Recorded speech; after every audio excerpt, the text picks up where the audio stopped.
Hello दोस्तों, आज के इस वीडियो में हम एसएससी सीजीएल 2020-2021 के जीएस के क्वेश्चन सॉल्व करेंगे।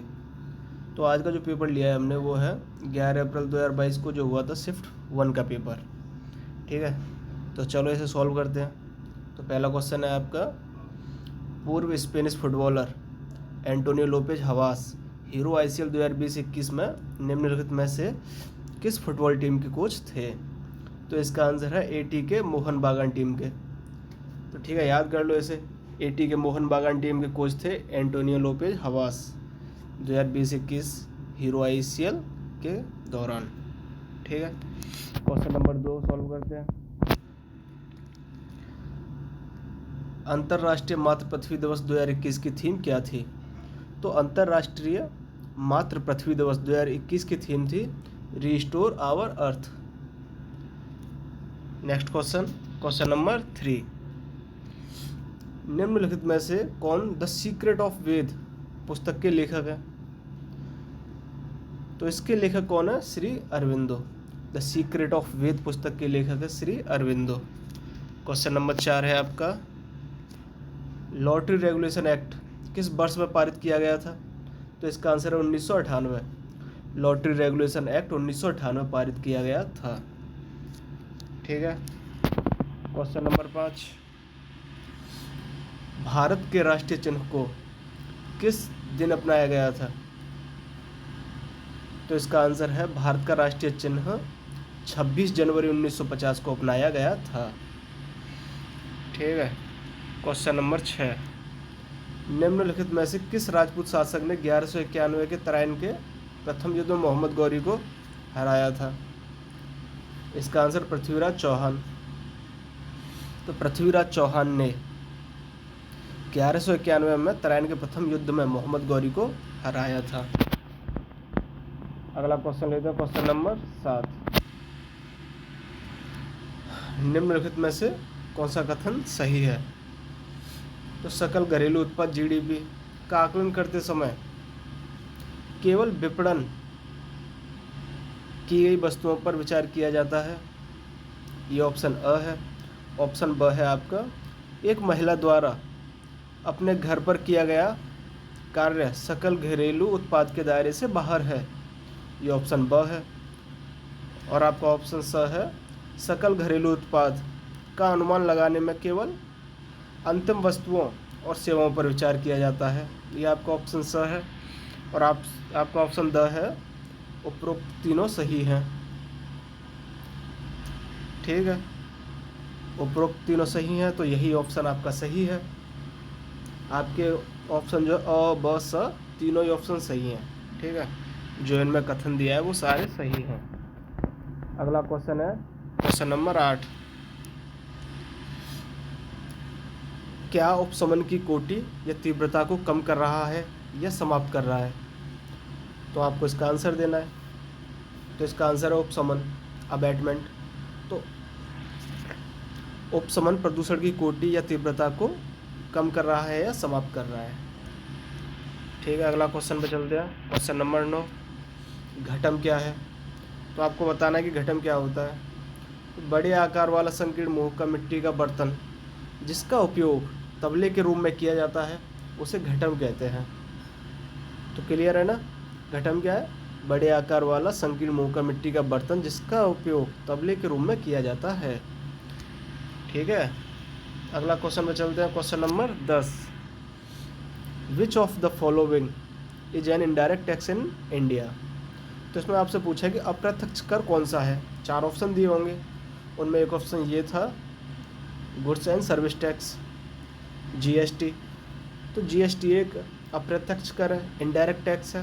तो ये आपका ऑप्शन सही है इसमें। क्वेश्चन नंबर 11 करते हैं, हाइड्रोफाइट्स में पाए जाने वाले विशेषीकृत न्यूमेटोफोर्स क्या कहलाते हैं? तो इसका आंसर है मूल। हाइड्रोफाइट्स में पाए जाने वाले विशेषीकृत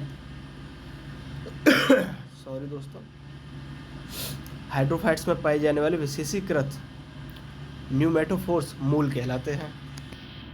क्वेश्चन नंबर 12, निम्नलिखित में से किस टीम ने सुपर लीग 2020-21 जीत? तो किसने जीती है ये super league 2020-21? Mumbai city FC ने। ठीक है, मुंबई सिटी एफसी ने सुपर लीग 2020-21 जीती थी। क्वेश्चन नंबर 13, निम्नलिखित में से किस राज्य या केंद्र शासित प्रदेश में मार्च अप्रैल 2021 के दौरान चुनाव नहीं हुआ था? तो इसका आंसर है बिहार। इसमें 4 ऑप्शन होंगे जिनमें से 3 में चुनाव हुआ होगा और बिहार में नहीं हुआ था। ठीक है, क्वेश्चन नंबर 14, निकोबार द्वीप समूह की जनजातियाँ किस उत्सव के दौरान परिवार के मुखिया की दिवंगत आत्मा को श्रद्धांजलि अर्पित करती हैं? तो इसका आंसर है ओसवरी। ओसवरी उत्सव के दौरान परिवार के मुखिया के दिवंगत आत्मा को श्रद्धांजलि अर्पित की जाती है। ठीक है, अगले क्वेश्चन पे चलते हैं, क्वेश्चन नंबर 15 पर। क्वेश्चन नंबर 15 है ring of fire. Ring of fire को आप निम्नलिखित में से किस महासागर के साथ संबंध करेंगे, यानी किस महासागर में पाया जाता है ये? तो इसका आंसर प्रशांत महासागर। ये प्रशांत महासागर में है ring of fire. Question number 16 करते हैं। क्वेश्चन नंबर 16 है ब्रिटिश ईस्ट इंडिया कंपनी ने किस वर्ष में फ्रांसीसियों से पुदुचेरी को छीनकर उस पर कब्जा कर लिया था? तो इसका answer 1761। British east India company ने 1761 में फ्रांसीसियों से पुदुचेरी को छीनकर उस पर कब्जा कर लिया था। क्वेश्चन नंबर 17 है प्राचीन भारत का एक महत्वपूर्ण बंदरगाह शहर कौन सा था? तो उसका आंसर है ताम्रलिप्त शहर। ताम्रलिप्त प्राचीन भारत का एक महत्वपूर्ण बंदरगाह शहर था।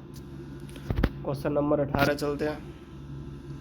क्वेश्चन नंबर 18 है पृथ्वी पर कार्बन डाइऑक्साइड का कम से कम कितना भाग स्थिरीकरण शैवालों द्वारा प्रकाश संश्लेषण के माध्यम से प्रयोग किया जाता है? तो इसका आंसर है आधा, 50%।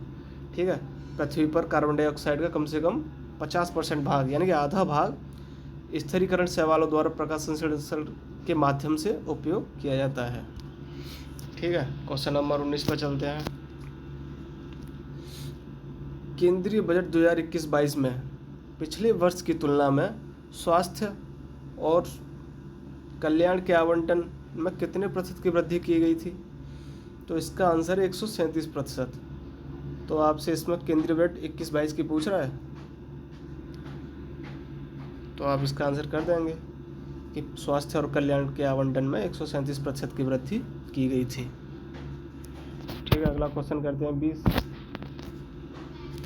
भारतीय संविधान के निम्नलिखित में से किस संशोधन के द्वारा अनुच्छेद 51A के तहत एक नया मौलिक कर्तव्य जोड़ा गया था? इसका आंसर है 86वां संविधान संशोधन 2002 के तहत जोड़ा गया था एक नया मौलिक कर्तव्य, जो अनुच्छेद 51A के तहत जोड़ा गया है। ठीक है, अनुच्छेद 51 में है। Question number 21। क्वेश्चन नंबर 21 है आपका निम्नलिखित में से किस दिन को विश्व जल दिवस के रूप में मनाया जाता है? तो आपको इसका आंसर तो पता ही है, विश्व जल दिवस किस दिन को मनाया जाता है? 22 मार्च को। ठीक है, क्वेश्चन नंबर 22 करते हैं। निम्नलिखित में से कौन मार्च 2021 में उत्तराखंड के मुख्यमंत्री बने? तो इसका आंसर है तीरथ सिंह रावत। तीरथ सिंह रावत मार्च 2021 में उत्तराखंड के मुख्यमंत्री बने। क्वेश्चन नंबर 23 करते हैं। पौधों का संख्यात्मक वर्गीकरण निम्नलिखित में से किस पर आधारित है? तो उसमें एक ऑप्शन था दिखने योग्य सभी विशेषताओं पर आधारित है, तो इसका ऑप्शन यही सही है। पौधों का संख्यात्मक वर्गीकरण दिखने योग्य सभी विशेषताओं पर आधारित है। क्वेश्चन नंबर 24 करते हैं। रामसर कन्वेंशन के अनुसार निम्नलिखित में से कौन सा विश्व आर्द्रभूमि दिवस है, यानी किस दिन विश्व आर्द्रभूमि दिवस मनाया जाता है? तो उसका आंसर है 2 फरवरी। 2 फरवरी को रामसर कन्वेंशन के अनुसार विश्व आर्द्रभूमि दिवस मनाया जाता है। क्वेश्चन नंबर 25, इस शिफ्ट का लास्ट क्वेश्चन। निम्नलिखित में से निम्नलिखित में से श्वेत पर्वत को किस नाम से जाना जाता है? तो इसका आंसर है धौलागिरी पर्वत। ये क्वेश्चन कह रहा है कि धौलागिरी पर्वत को श्वेत पर्वत के नाम से जाना जाता है। ठीक है, आपके पूरे 25 क्वेश्चन सॉल्व हो गए। इस वीडियो में थोड़ी सी गलतियां हुई हैं, मेरी तबीयत ठीक नहीं है उसकी वजह से, उसके लिए माफ़ी चाहता हूँ। बाकी जो गलतियां दिखी हैं आपको बताएं, उन्हें मैं सही करूँगा अगली वीडियो में।